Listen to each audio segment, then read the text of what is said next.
নতুন আঙ্গিকে নতুন গণতান্ত্রিক সরকার ব্যবস্থাপনায় আমাদের জাতির যে পুনরুত্থান, সেটাতে সবাই একজোট হয়ে আজকে আমাদের এই পয়লা বৈশাখ আমরা উদযাপন করছি। সকল ধর্ম, বর্ণ, জাতি, শ্রেণী নির্বিশেষে সকল মানুষ সেখানে সমবেত হয়েছেন।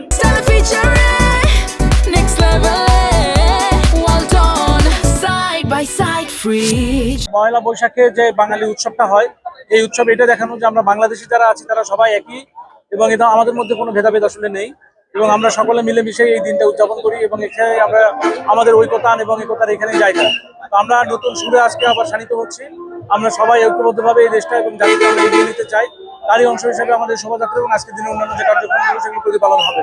আমরা আমাদের আগামী একটা বছর আমাদের এই বাঙালি বা বাংলাদেশি জাতীয়তাবাদ নিয়ে যেন আমরা সামনে এগিয়ে যেতে পারি এবং সকল ধরনের উন্নয়ন কার্যক্রমে যাতে আমরা সমবেতভাবে অংশগ্রহণ করতে পারি, একে অপরের পাশে যেন থাকতে পারি এবং সমবেতভাবে যাতে আমরা আমাদের জাতিকে এগিয়ে নিয়ে যাই, এটাই আজকের দিনের প্রত্যয়।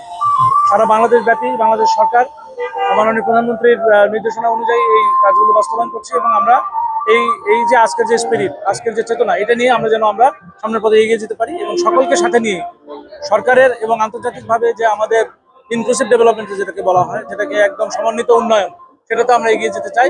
এখানে আমাদের কোনো ভেদাভেদ থাকবে না, আমরা সকলে মিলে সামনে এগিয়ে যাবো, এটাই আজকের দিনের প্রত্যাশা।